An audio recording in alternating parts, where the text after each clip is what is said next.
Okay, so I'm just continuing straight on here. I don't need this anymore, so I'm going to close that down. What I do need to do is actually create collisions for this because I've completely forgot about those. Always forget something. We don't really want to set these as rigid body because there's quite a lot of geometry there, and you know, you want your collisions to be as simplest of objects you can possibly make them. Really, just saves on resources for the game engine to try and have to work with. So what I'm actually going to do is just create some simple collisions here for the objects. So what I would do is let's do a Shift A mesh cube, and then what I'm going to do is for the pole here, I'm just going to basically copy the values I've got here. I didn't want to do that. Let's I didn't want to do that either. What am I messing around with here? Let's just copy let's copy that one, and then I'll paste that into there and there. And this one is 1.7, so let's just copy that and put that into there. Okay. And then all I need to do is just basically move that up to the right position. So we'll just, in vertex snapping here, we'll just do GZ and just bring it up to something like that. And then Control A and apply the scale. That one's relatively straightforward. So we'll just call that pole, coal, whatever. Doesn't really matter. And then we'll do the fence. So let's do a Shift A mesh cube, and let's see here. So if I do edit mode here, and then perhaps maybe let's do GX, snap it to that vertex, GX, and snap it to that one, and then let's see.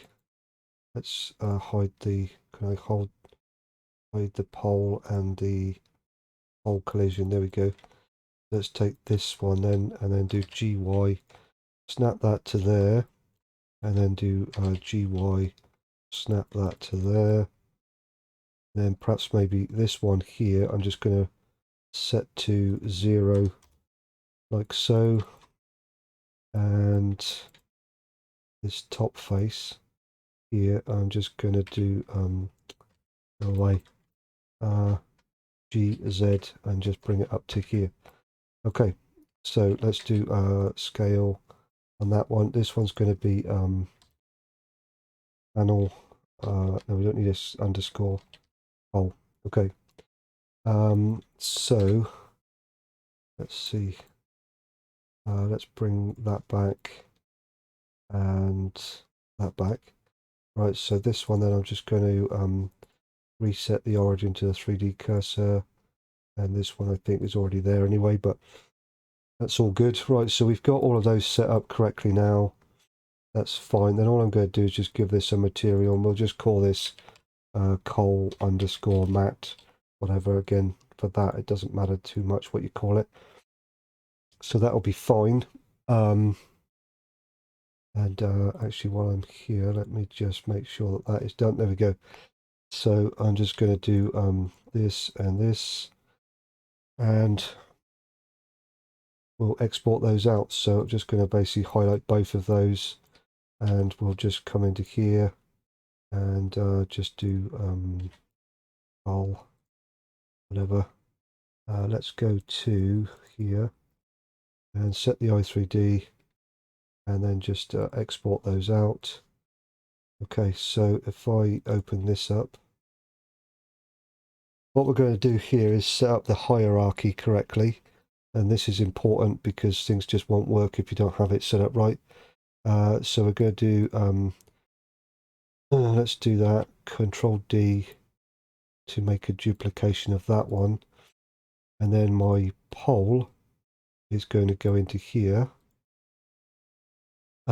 So let's see, we want poles, and this one here is going to be pole 0, 1. and we're going to do create transform group, and then Control D, move that one into there, then take our panel, put that into there, and then this is going to be panels, and this is going to be panel 01.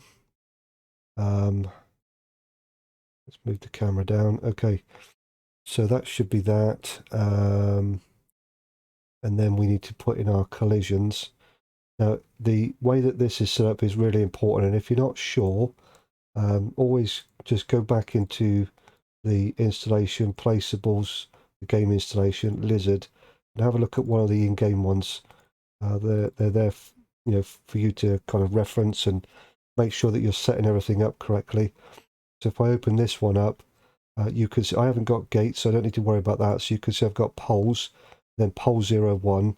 Any other child, so any child of the root node here, if you like, or the parent, sorry, is a variation. I've only got one, so it will be the same pole and post every single time. But if you wanted to have a variation of poles and posts, perhaps maybe a damaged post or a damaged pole, or one a different color, I think maybe that might work. I've not tried it, so I don't know.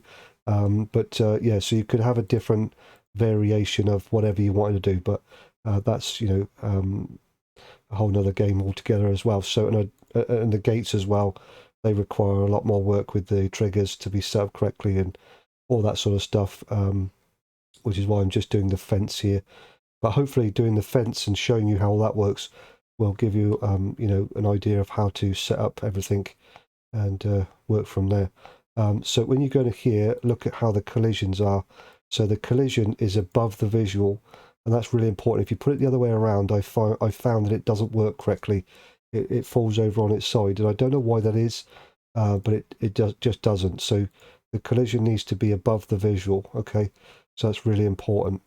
And that's the same for all of them. If you go into the panel, collision first, and then the visual itself, the actual panel itself, the visual geometry. So again, really important, always worth going into the base game stuff and just double checking all of that. So what I'm going to do then is just drag in the collisions here, and we'll just set them up. So I'm just going to put that one into there, and then make sure that the panel is below the collision. We'll put that one into there, and again make sure the collision is above the pole. And I'm just using the middle mouse button here to click and drag things around where I want them to be. Okay, so we'll do like so. You can always just select it and then do edit, cut, and then paste it into wherever you want to put it. And then if you want to put it up one or down one, just right click it and go move up, or right click and go move down. You can do that as well, whatever you prefer to do. So let's do this one here then, and I'm just going to go into here and we'll do cast shadow, receive shadow, non-renderable. I'm going to do the same for this one here, cast and receive shadow, non-renderable, and then I'm going to make it rigid body, and this one I'm going to make rigid body as well. You will get an error potentially. It says mesh cooking for some sort of warning for mesh cooking. Don't worry about it. As soon as you save it, and reopen it, that error will be no longer there. So don't worry about that. Yeah, and then we'll just make them invisible because they don't need to be visible. Did I actually I did. I took the rigid body off instead. We'll just reapply that and then turn the visibility off. Okay, so now we have all that set up. Let's see here. So I'm just going to go ahead and save that again. And we can do, let's just set this up. So I think 150 is more than adequate there. We'll do cast and receive shadow. And then this one we'll do cast and receive shadow, and also set this one to 150 on the clip distance. Don't need to see these from across the other side of the map, in my opinion. But I think everything else there is, pretty good. Not too bad for a short, quick kind of flat through on while I'm recording everything else. When I'm making stuff like this, you can make something like this relatively quickly. when you're recording and trying to explain stuff as well, it kind of, can take a little bit longer, but luckily I managed to get through it okay this time around. So I think we should be good there. So I'm just going to go ahead and save that, and then we'll close that down, and I can get rid of the collisions. Don't need those anymore. Right, so now we want to basically set up everything else. So what I'm going to do is actually just save this again, and I'm going to close that down. Don't like to have too many things open all at once. So if we go into the in-game folders here, or files, FarmSim22 data, placeables, lizard, just pick one, doesn't matter which one. I'm going to do this one here, level 4, and I just want the fences farm level whatever it is, and the singleton one. So I'm just going to take those, copy them, and then paste them into here. Okay. If you can't find a mod desk, if you go into the FarmSim22 installation folder, SDK, and just go into any of the maps, and you'll find a mod desk. You can copy that and then just paste that into there as well. Now with the mod desk, this is obviously for a map, so you will need to delete the map data in here that's not relevant, and you will also need to add in the store item information. So again, if you come back to the FarmSim22 data maps, then go into any one of the maps, doesn't matter, you'll have in here a store items XML. So if you open that up, you can take your start tag and paste that in. And I don't know if this is something that I've set up, but if I delete the end caret and then put the end caret back on, it automatically creates my end tag for me. Now that's possibly I have set something up that does that, and I don't know what it is. It might not be. It might be something that they've added in an update, and it just does it for me automatically now. But it never used to do that. I'm sure it never used to do that. But either way, that's how I basically get my end tags. Just delete the end caret off the start tag. When you reapply the end caret, it automatically creates my end tag. So yeah, not sure, but it works. So that's what matters.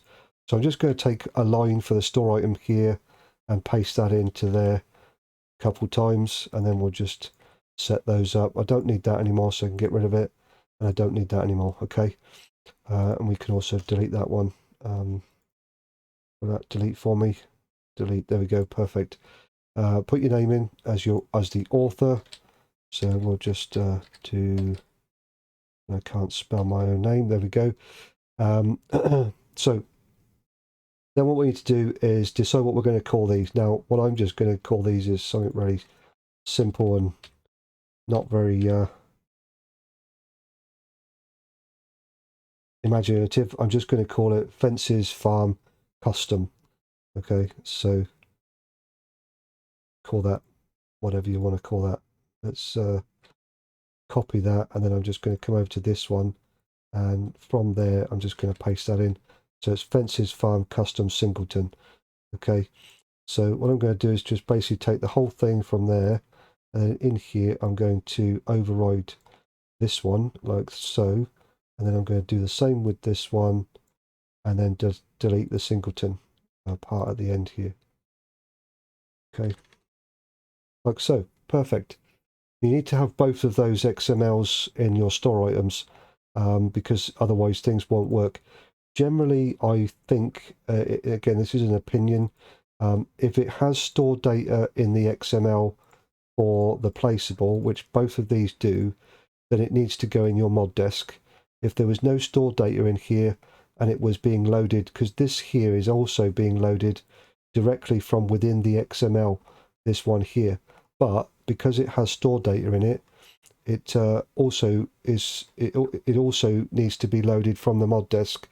Otherwise things just won't work properly. At least that's what I have found. So general rule of thumb, I always, even if it's not needed, but if it's got store data in the XML, then I add it to my mod desk. Just because it seems to be that anything that has store data in it, the mod desk needs to see it, otherwise it won't load up correctly. You may have had different experiences to that, but that's what I've experienced. So I'm just going to put in here, let's do, I don't know, farm. Let's do fence system. There we go. Again, not too imaginative, but it'll work. And I'm going to just paste that into all of these. Not bothered about descriptions too much and translations, all that sort of stuff for this. So we'll do that. And what I will actually do here is let's do no, I'm going to leave that for now. Let's see. Yeah, actually, what I might do here is let me just take that and let's do underscore underscore. There we go. And we'll do that. Right, so that'll be my icon name. And I can just close that one down. Right, so this one here then, I'm going to, let's do that and get rid of all that. So that's going to be my store image name for that. And I'm maybe I deleted something out of here. Weird. Pretty sure there should be something in there. Maybe I deleted something out of the wrong one. I might have to just double check that. Let me just check it. Make sure that I've got all the right information. Placeables, lizard, fences farm, and this one is this one. Nope. It does actually have a gap there for some reason. Anyway, that's fine. Worth checking. Right, so let's continue on then. So set your price, whatever you want your fence to cost, and all that sort of stuff. And then this one here, let's do that. Fences Farm Custom Singleton. And my i3D is literally just called fence. Again, not very imaginative, but it works. So we'll do that. And then we need to just set everything else up. Now, down here it says base file, used only for store icon generation and store item. Does not use actual i3D in-game. So what I have been doing is just copying that and pasting it in here. Because I use the FS icon generation tool, I always put that in there because it says here it's for the store icon generation and store items. So I just put it in there and that seems to work for me. So that's what I'm going to go with. Okay, so we need to set all this stuff up here for our nodes. So I'm going to reopen this up in the Giants editor and we'll set all that stuff up. So what we have here then is this one is 0, 0. So in here, I'm going to change all of these to 0, 0.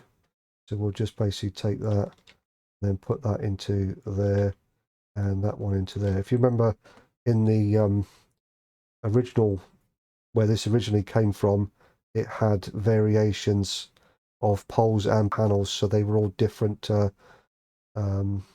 different index paths. They were all different. There was more than one of them in here. So yeah. Anyway, now I've set mine to a 4 meter distance, so I need to up this from 2 and 4 to 4 and 8. This one here is going to be 4, and this one is going to be, for the panel, is going to be 1, 0. So I need to change these to 1, 0, like so. Okay, so this, yeah, you need to make sure, obviously, all of these indexes are correct. You need to make sure your translation is correct, so it puts the pole and the panel in the correct place, and all that sort of stuff. Otherwise, you might end up with a lot of overlapping geometry, you know, overlapping fence panels and poles and all sorts of things. It just will make a right mess, potentially. So we'll go ahead and save that, and we're going to come over to this one, do exactly the same. So here, let's... now, I don't remember what I had here. Okay, so let's go back to this one then, and we'll just copy the name from there and paste that into there. That's fine. So that's my image. And let's see here. So i3D again, just fence, that's fine. and don't have a gate, so I can basically remove all of the information to do with the gate, and I'm going to reduce the max vertical angle from 45 to 22, because I think 45 is just too much. And actually what I will do, do I want to do that? No, I'm going to just do it at 22, and I'll explain why. Basically, when you put the fence down, and I will show you with an in-game fence, the reason why I am doing this, you will end up, if you set that angle too high, as it follows the terrain, the fence angle itself will be too steep, and you will end up with gaps between the fence and the panel, sorry, the fence panel and the pole. And I'll show you what I mean when I get into games. So this one needs to be set to 4, because that's the length of the panel. And you can see here it does say that anything in that root node, so this is going to be my root node here, anything inside that one or that one is basically a variation. So any child of that root node is a variation. So if you wanted to have multiple panels or poles and they were all different, even if it was just the simplest of nicks, or whatever it might be, one was covered in moss or something, that would be a variation. So every now and again, randomly, I think it would place that variation of panel or pole or whatever. But I've obviously not got any of that, so it's not relevant to me, but it could be if I wanted to do that. The max vertical gate angle, I leave that there. Doesn't seem to cause any issues, even though I haven't got a gate. Some of these values, if you start to remove them, because the scripting is looking for that, it will again give you errors, and I found leaving it there gives me no errors or no issues, so I just leave it there and go with it, and it seems to be fine. So that's what I'm going to stick with. So let's just do that. I think we should be good to go there, so I'm just going to close that one and close that one. Okay, so let's see here. I'm just going to save and close that down, and then we'll see what we can do here. So everything there should be set up correctly. So what I'm actually going to do is, let's open up the FS icon generator. This can be downloaded from the Giants Developer Network. I've had some issues with it, but not too many, in all honesty. And some of the issues I've had have been my own fault. So just go with that. So what I'm going to do here is, your mods folder path is wherever you've got the mod. So I have mine on my desktop. So I'm literally just going to go here, select desktop, and then do that, and it will automatically detect my mod folder here because it's got a mod desk in it. It automatically detects all of that. So and then all I'm going to do here is just basically select both of those. I'm going to do the store icon first. So this basically sets a resolution of 4096, and then downscales it to 512 for the store icon. And for the mod icon, it does exactly the same render resolution, then downscales it to 256 and adds all the appropriate bits and pieces in. Now, I always do a debug load so that I can actually see, and to explain that, if you just hover over the cursor over it, it says that after the generation, the Giants editor will not be closed, so you can see how everything has been set up and placed and what's been generated and all that sort of stuff. So always leave that on, and then basically when I do the next part, it will open up the Giants editor, and then do whatever it needs to do to create my store icon. And then before if you have that unchecked, it will literally just close down. But if I have it checked, what I can do is actually visually see what the that particular program is looking at to take the image, and I can also verify that everything is working correctly, because I now have my posts or poles, whatever you want to call them, and my fence panel, and everything looks good. So I'm really, that to me, is beneficial to work that way, so you can actually see if everything's you can kind of see what this is looking at, and if it doesn't look right, then you might need to make some adjustments. So I'm going to close that down now anyway, and we have our store icon. Don't need the PNG or the other file there. So now I'm going to change it to mod icon, and we'll do exactly the same thing.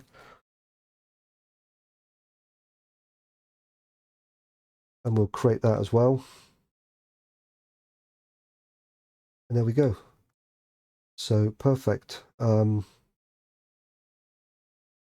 because I switched it from store icon to mod icon, the debug load gets turned off, I think. But yeah, we'll just delete those files. Oh, it did it again to me. I hate it when it does that. It just, yeah, gets on my... Anyway, we have the files that we need. Let's close all of that down. And we should be good. So I guess the next stage then is to put it into game and make sure that it actually works. So let's close that, and we'll go into here, documents, games, mods, mods, and let's just chuck it into the folder here like so. Awesome. Yeah, so there's always a point when you're doing any kind of modding, and the only way you can move forward really is to just put it in game. You know, you can spend hours trying to figure out if you've forgotten something or whatever else, and you may not have forgotten anything. So, you know, there's a point, I think, in every mod I've ever done. I think, right, you know, I've done everything I think I need to do. Chuck it in a game. See if it gives me any errors. You get errors, you fix them. If you don't and it works, game on. You know, because you can, like I say, you can spend a day trying to figure out if you've worked, if you know, if you've ticked all the boxes and everything, and dotted the I's and crossed the T's, and you may not have missed a damn thing. So, yeah, we have our icon here, mod icon, so that's a good start. There's no errors there that need to be worried about. There are any warnings because I've got unzipped folders, which doesn't really matter. It's only relevant if you're playing on a multiplayer server.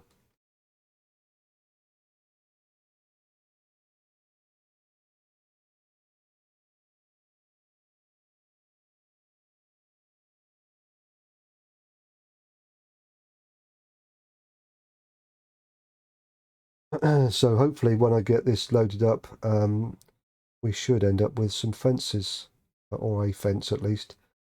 So we'll just check everything out and make sure that we do actually get a store image and all that sort of stuff.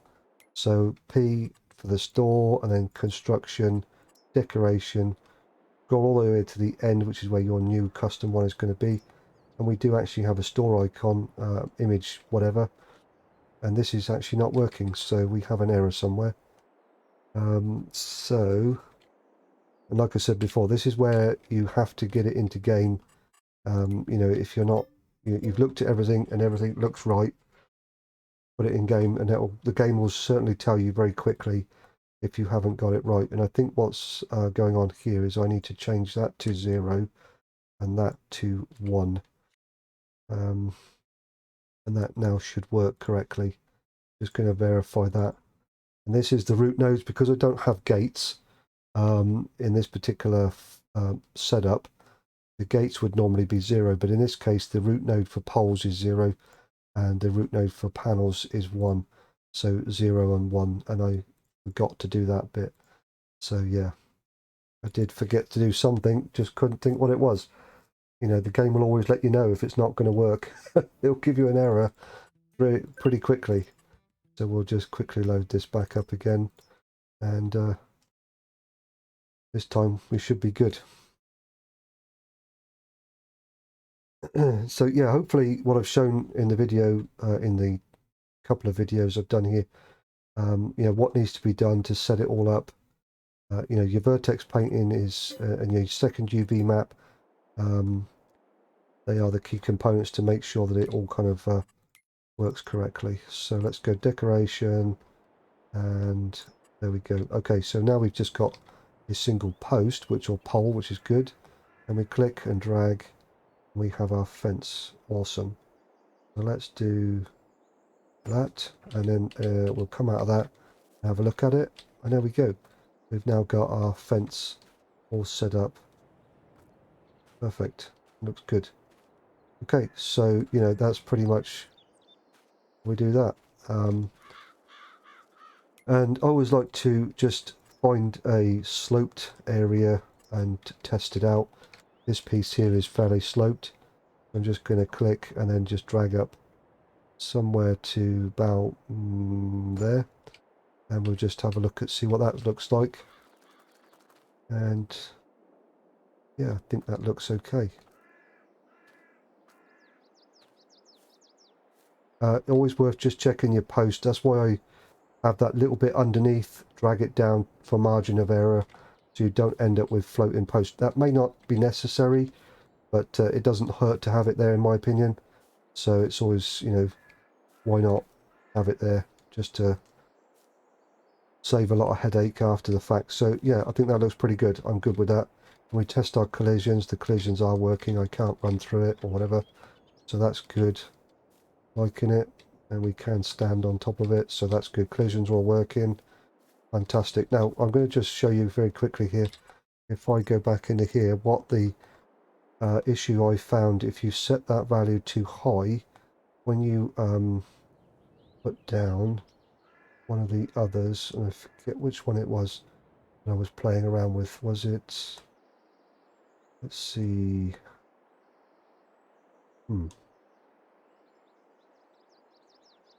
can't find it when you want it, can you? That's the problem. That one, or it's this one. Let's try it. So if I just do the same, and we'll put that to there. We'll have a look. It's probably going to prove me wrong now, but and you might not be able to see it, but when you look at the top parts here, as it starts to go up, in certain places, I found that there is a gap between there. You can see it very slightly just there. You might not be able to see it on the screen, but there is a small gap in that one. And let's see if I have any others.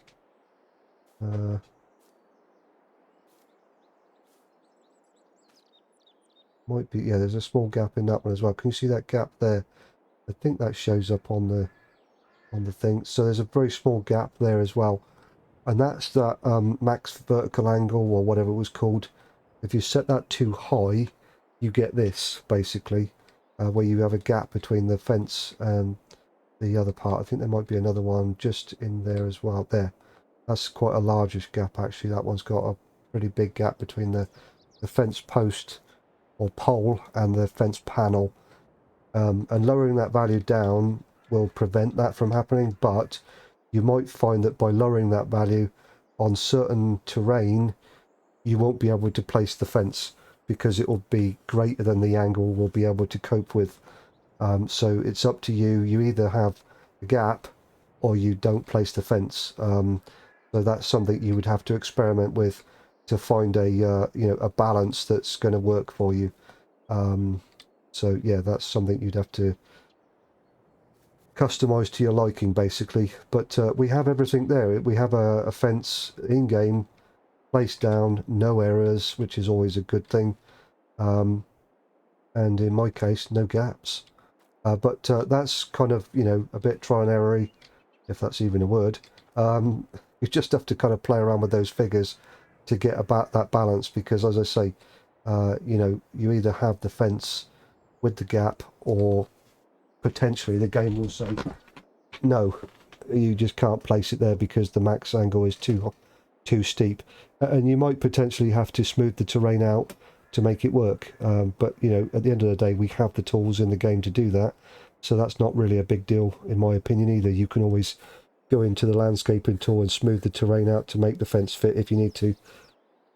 Well, at least potentially. I mean, obviously, if you want it to have this kind of slope, then that's not going to work, is it? But, yeah, where there's a way, there's a means, I think. Or is that the right term? Anyway, who cares? I think I'm going to end it here. I'm just going to get go off on a tangent. But we have what we...